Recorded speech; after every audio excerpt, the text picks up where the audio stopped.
Nina bezulu edumeni ngahlomanga kwakhangela amankengane nazi indaba ze-1KZNTV nifundele uphilano kaCebekhulu sanibonani.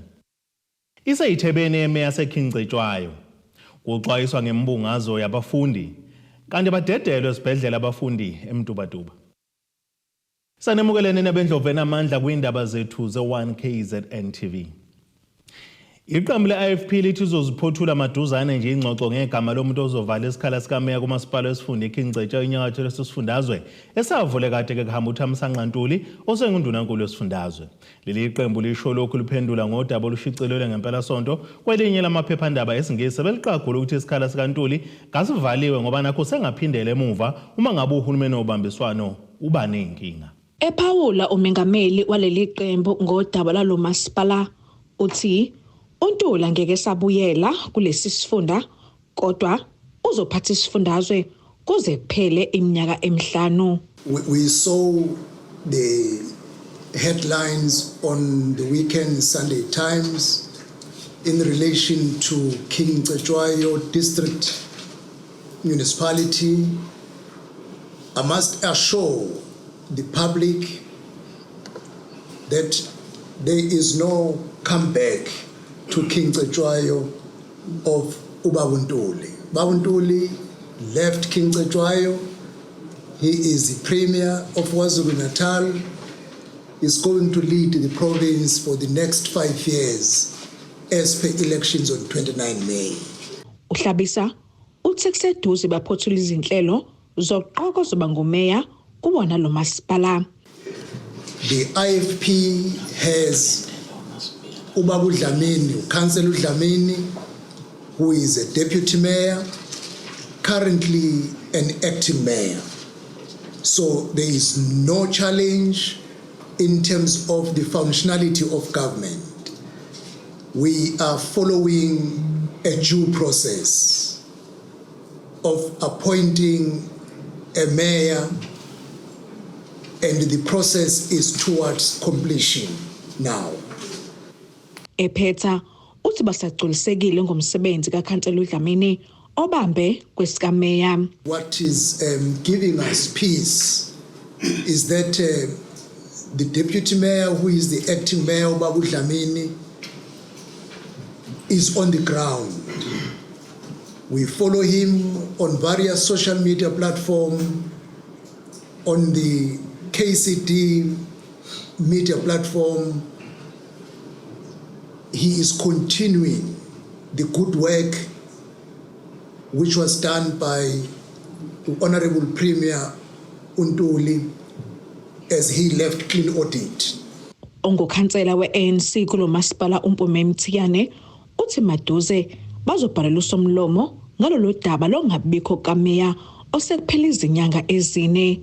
Kanti we-EFF uSibusiso Mthiyane uthi kwamanje bebengakaziboni izikhala babona umsebenzi usaqhubeka ngendlela okwakushiye ngayo Ntuli. Kutebogo Sibisi wezindaba ze-1KZNTV kuchannel 261 ngiseThekwini. Ilungu leshamthetho saKwaZulu-Natal neliphinde libe kungqongqoshe zemidlalo amaciko namasiko umuntu omuhle Khawula uthi mayigwenywe imicimbi yokubhiyozela ukubhalwa kumatikuletsheni ngoba kayipheli kahle njengoba abanye babafundi begcina belahlekelwa umphefumulo.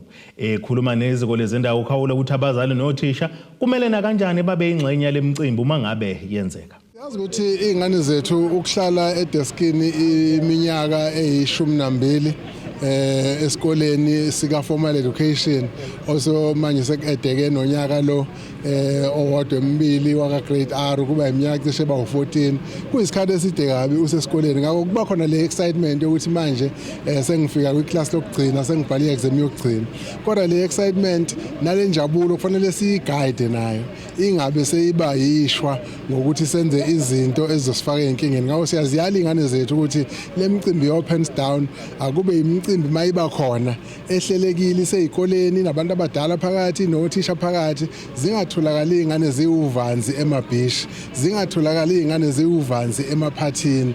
Nabazali siyeluleka bakithi ukuthi kungabi into abayigqugquzelayo ukuthi izingane zijabule ngokungafanelekile. Yebo siyazi ukuthi kumnandi ukuqeda umatikuletsheni, kodwa akube ubumnandi obuguided obungezufaka ikusasa lempilo yomuntu enkingeni. Isigungu esilawula isikole iNgaqa Primary School eseMtubatuba eNyakatho KwaZulu-Natal sisola ukuthi indlala kanye nokungabi nohlelo oluqondile lokudla kulesi sikole ikhona ongaba nomthelelo ukuthi izingane ezigule kulandela isigameko lapho idle khona kufohlo oholele ekutheni izigule iphuthunyiswa esibhedlela osukwini la izolo. Izingane ezithintekile iningi lazo kulesi sikole bezenza ku grade 6 kanti kethiwa ezidle kufohlo ezuthenga komama abadayisa kulesi sikole asebemisiwe ukuthengisa kulesi sikole. Bekuyizikhathi zangemuva kwekhefu ilapho abafundi esikoleni iNgaqa Primary School bethenge khona ama chips baguqukela izisu babe sebephuthunyiswa emtholampilo nasesibhedlela. Izingane zesikole ezingama-43 zalesi sikole ziphumile ke zonke esibhedlela kulandela ukwelashwa kanti labo abadayisa kulesi sikole bamisiwe. Isigungu esilawula isikole sithi indlala nokungabi nohlelo oluqondile lokudla kulesi sikole nakho kungaba nomthelelo omkhulu kulesi sigameko. Okungenza ukuthi ingane zifika la vele zingadlile emakhaya zinethemba lokuthi obazali bazi ukuthi ingane esikoleni ziyofika zidle. Mayifika esikoleni nakhona ukudla akukho. I-nutrition yala esikoleni iyabheda kakhulu, akukho njengamanje obangikhuluma nayo nje akukho ukudla kuphekiwe. And mayiphalaza lezi ngane iphalaza wona lama chips adezwayo ngeke uzwazi ukuthi ukwenza ukuthi ziphalaze kusukaphi ngoba ingane mayizodla nje ama-chips ilambile esiswini. Obviously kuzovuka sometimes le yanto ukuthi ingane ihlanze ngeke uzwazi nama nginasi siqiniseke kodwa nje akukho ukudla nje obasikhuluma i-supply akukho ukudla kusupply ingane ezilambile. Umeya kaMasipala inkosi uMtubatuba umxolisi Mthethwa uhambele kulesi sikole ukuyobheka umonakalo nokulapho ke ebesehola khona ithimba lakhe ukuyohlela ke izitolo lezo zabokufika ezidayisela umphakathi. Okunye sikutholile la esikoleni ukuthi abantwana bebengenakho ukudla. Abaningi nje bafike bengahlile ukudla esikoleni akukho sekunesikhathi. So ke yenye yezinto ezizinkinga because uhulumeni ngesikhathi ethi abantwana abathole ukudla kwakunaleyo reason yokuthi ngoba kuyaziwa ukuthi abantwana bazofika bebe nenkinga uma befika esikoleni ukudla bengenakho. So ke siyafisa ukuthi labo okuyibona bona abaphethe nutrition abaqikelele ukuthi abantwana bayakuthola ukudla ngesikhathi ukuze kugwemeke lezi zimo njengalesi. Umnyango wezemfundo esifundazweni KwaZulu-Natal uthi kuthathwe amasampula nokuzothuma ke kubuya ke imphumela ezobiveza imbangela yokugula kwabantwana besikole bese ke bethathele inyathelo ezinqala labo abathintekayo. Manje izinsolo lezi sinazo yiwo sisebenza ne-Department of Health ukuthi ngoba abantwana bebekhona esibhedlela bayazi ukuthi yini abayithathile abantwana yokuthi iye e-laboratory ihlolwe ukuthi ungabe bekuyini imbangela kuzothi mase kubuya imphumela leyo bakwazi ukuthi leyo information leyo bayidlulisele emaphoyiseni izokwazi ukuthi leyo information leyo ize ilide ifike la ukuthi kusuka khona lento abebeyithengile abayidlile. Izindabeni ze-Y-KZNTV ubinkosi Mthembu eMtubatuba. Umnyango wezemisebenzi yomphakathi enqalazinda kuzolonke nesifundazwe KwaZulu-Natal namuhla bamemezela ukusebenzisana okusha nenhlangano egxile ukwamukelene kuyivakashi iyaziwa ke phecelezi Federation Hospitality Association of South Africa. Lokhu kuvela kwisithangamisa bezindaba besibanjele eThekwini. Lemnyango ithi yaqonda ukuthi ayingene kakhulu kwezokuvakasha kodwa ikholele ekutheni kumele ingqalasizinda ilungiswe ngayo yonke indlela ngoba iyithuluzi lokuheha izivakashi zona eziphinde sidala amathuba emisebenzi zitakule nomnotho wesifundazwe. And just to be briefed on the work that the provincial government and FDASA are doing to look at the issue of tourism within the province. I think it's obviously a stated fact that tourism is a big contributor to job creation in our country and has the ability to really absorb a number of people into the formal economy. And so getting tourism right in KZN and all the contributing factors to it is crucial. uMcPherson uthe ezinye izinto abazidingide kulo mhlangano bebenawo neFedasa kanye nomasipala iTheku ukwehla kwezibalo zezivakashi ezingena kulesi sifundazwe abakholwa ukuthi isimo samabhishi sona esinomthelela.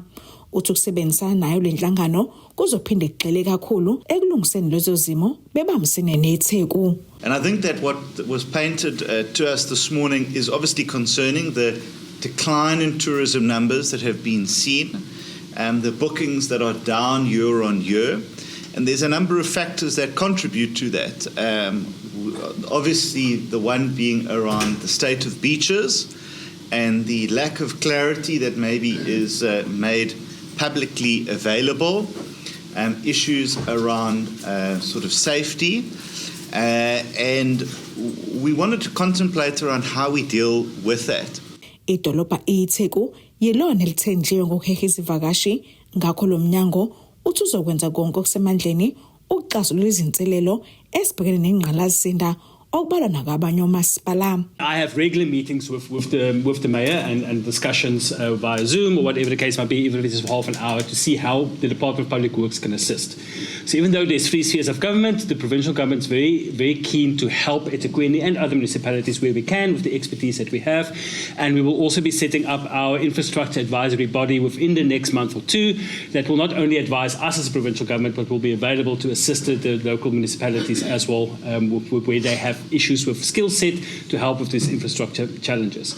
Kutebogo Sibisi, wezindaba se-1KZNTV, ku-Channel 261, ngiseThekwini. Ake setolo nendabesilo sobuye sibuye futhi nezinye zindaba.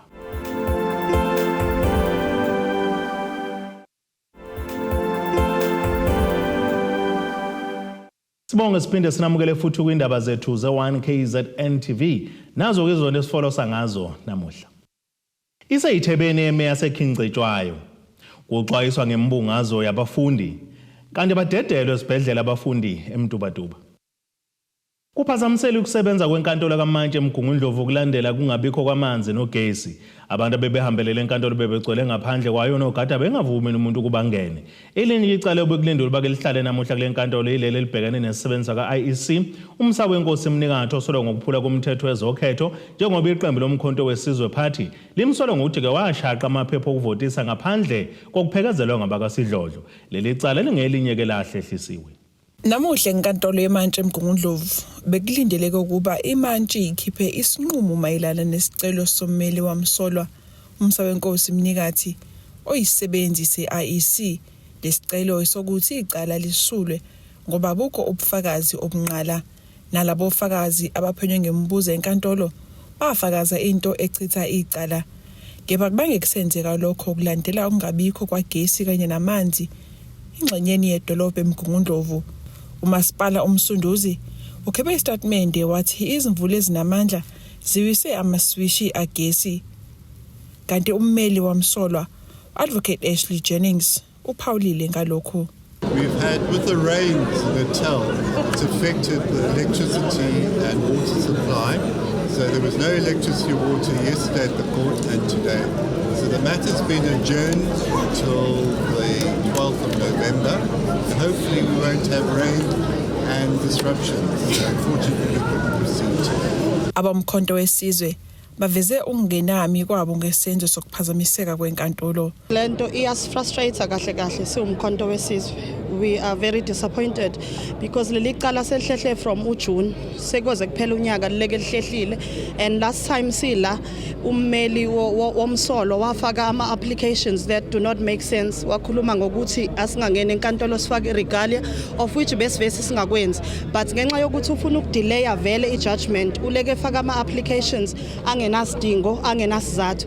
But namhlanje ke we are disappointed kakhulu because kule country sesiphile ne load shedding I don't know for how many years, which means wonke umuntu unayi backup ukuthi ugesi uma ungekho. But it's sad to see ukuthi ama government facilities like inkantolo where kudilwa nama matters aphatha impilo yabantu, they don't have any backup. It is very frustrating. Icala lizobuya ngenyanga ezayo enkantolo. Ezindabeni ze-1KZNTV, ku-Ayanda Dube ngisemgungundlovu.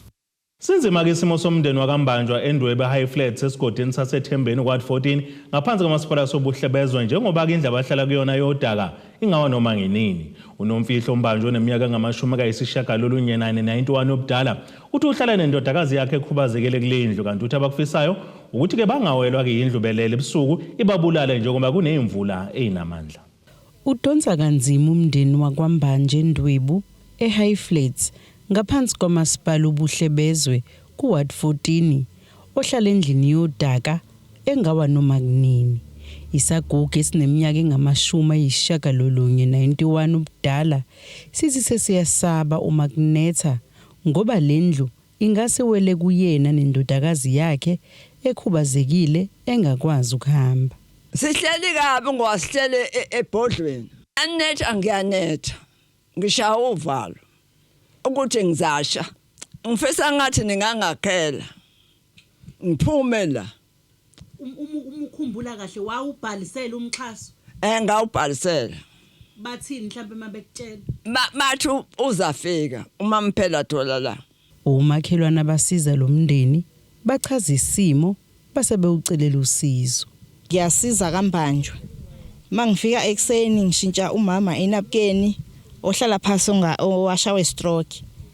Ngimgeze, ngimfaka inapkeni elisha, ngimenzela iparish. Bese ngenzela nomunye bahlala babuthu. Esimeni abahlala kusona sibhlungu nami ngingazi kumakhelwane ukuthi ngizothatha ngihlanganise nani. Bahlala endlini ewayo, omunye washawe stroke, omunye usegugile akasenamandla. Besicela abantu uHulumeni akhele bandla isalukwazi, siyacela ngomusa. Ngisho ebusuku izulu linetha kunezikhukhula, sivuka sigijima sobheka ukungabe ulale kanjani. Induna yesigodi ithi zikhona iziphathimandla ezake zafika zathembisa lo mndeni usizo kodwa zangabe zisabuya. Lo muzi uyadilika, uyawa, asabulala ubuthongo. Kusakusa sibhekile ukuthi ngazi kuzosa mhlambe labantu abalanga phakathi ngoba abantu abalanga phakathi bakhubazekile. Isakwazi sakhona sikhubazekile nendodakazi abanamncedi. Bake bafika lana bethi bazosiza kufikela babaka ANC eXhobo. Bathi bazosiza la salindela okunani namhlanje abaze bafike babethe bazoshiya izihlabathi abantu yakambanjwa bathola uncedo. Okunamanje uncedo sikaze silithole silibone. Sicela usizo bandla nobani onamandla nako somabhizinisi bake balekelele kulomndeni. Usihlalo we-Action SA kwisifunda iHerigwala uthi bathintekile ngesimo salomndeni. Thintekile kakhulu ukubona ukwesimene esifana nalesi. Kanti ngake ngezwe ukuthi ngoJuly mhla ka-18 kwaKolwemeya lana kukhona iqembu le-ANC bekhona lana nabomeya nabospeaker namakhansela bathembisa ukuthi bazowakha lo muzi. Afika ngazobheka ngasibona isimo sakhona ukuthi hayi asesihle kakhulu, into ebhlungu kakhulu. Kukhona umama uhamba ngewheelchair ngaphakathi, ugogo okhona uneminyaka ewu91, indodakazi yakhe ineminyaka ewu62 ihamba ngewheelchair ayikwazi ukuhamba. Babasa phansi la. So iwari yami ukuthi ke mabe kwenzeka ebusuku kusha bebo babili ubani obasiza. Mina ngokwami nje ngiyacela ukuthi uHulumeni sifake incindezi kuHulumeni ukuthi as Action SA sifake incindezi kuHulumeni ukuthi labantu abakhe noma temporary structure. Iphunzile imizamo yokuthola ukuphawula kwamasipala obuhlebezwe kanjalo nomnyango wezokuhlaliswa kwabantu eKZN ukubheka ukuthi kungabe banalo yini ulwazi ngodaba lalomndeni. Lo mbiko benuwethulela uZamando Sicele wezindaba ze-1KZNTV ngisendwebe high flats. Uchazwe njengoba ezinikele nosebenza ngokuzikhandla emsebenzini wakhe lo wabekade ungqongqoshe ezabasebenzi kuHulumeni wentando yeningi umnumzana uMembathisi Mdladlana owedlule emhlabeni mhla zi-18 eseneminyaka engama-72 72 yobudala kanti ushonele kwakhe ngolwesihlanu ekuseni. Kanti kabomndeni baveza ukuthi-ke uMdladlana uye wagula nje isikhashana. Kwethusa abaningi ukwedlula kwalowo wabengungqongqoshe wezabasebenzi kuHulumeni wentando yeningi umnumzana Membathisi Mdladlana. UMdladlane ubengungqongqoshe emva kwalowo ongasekho emhlabeni uTito Mboweni owedlule mhla zi-12 kwephezulu.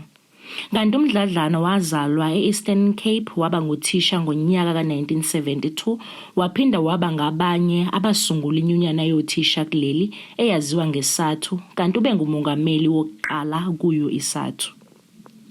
uMdladlana ubeyilunga lephalamende kuhulumeni wentando yeningi wokuqala ngo-1994, kanti emva kokusebenza njengelunga lephalamende iminyaka emine ubese eqokwa yilowo owabe ngumongameli kuleli uNelson Mandela njengomphathiswa wezabasebenzi kuhulumeni lapha asebenze khona kwaze kwaba ngonyaka ka-2009. Umndeni wakhe uveza ukuthi lona akagulanga isikhathi eside, ubebanjwe inkinga yokuphefumula kwazise ubesengumuntu omdala. Baphinde baveza ukuba uMdladlana uzokhumbuleka njengomuntu obekuthanda ukufundisa njengoba eqhuba uhlelo lokulekelela abafundi ngenkathi ethatha umhlala phansi kuhulumeni. Thobeka Dladla, izindabeni ze-1KZNTV, ngise-Newcastle.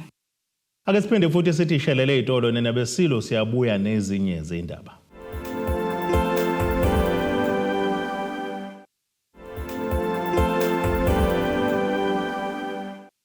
Asibonge siphinde sinamukele futhi kwindaba zethu ze-1KZNTV. Nazo ke zona ehamba phambili namuhla. Iseyithebeni emeya yaseKingcetshwayo kuxwayiswa ngembungazo yabafundi kanti badedelwe esibhedlela abafundi eMtubatuba. Ake sibheke engosini yezomnotho.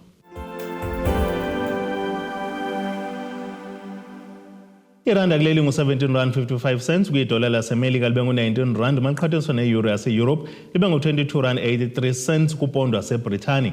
Tenge yegolide yona ingu-$2,735.29 ounce, kuthi intengo yolongahluziwe ibe ngu-$74.29 umphongolo. Ake sibheke engosini yezemidlalo. Abalandeli beKaizer Chiefs sebekhalinywe ngumqeqeshi wezabo Nasreddin Nabi ukuba kabangajabuli ukuze kweqe ngoba unqoba kwabo ngamagoli ke-4 eqandeni kwiSuperSport United. Kakusho ukuthi sebekhale bemuka naso isicoco seCurling Knockout. Amakhosi abhonyeke aquntsula iSuperSport United ngamagoli kaGustin Serino, Yusuf Mart, Ranga Chivaviro no-Ashley Dupreez ngomgqibelo ePeter Mokaba Stadium ePhulukwane. Abalandeli beChiefs bebewubheke ngabomvu lomdlalo kwazise bengokuqala kaNabi kumkhumula jersey kwazise ulandelo kuzoqeda ngendlala yenkomishi esiyibheke kwiminyakeni ke-10 iququda leli qembu lezikashintsha guluva. Nakuba benqobeke ngembudla amagoli nabo sale ke ngenelisekile neze ngendlela iqembu lakhe elidlale ngayo kulo mdlalo. Ake sibheke nasesimo sezulu esingalindeleka.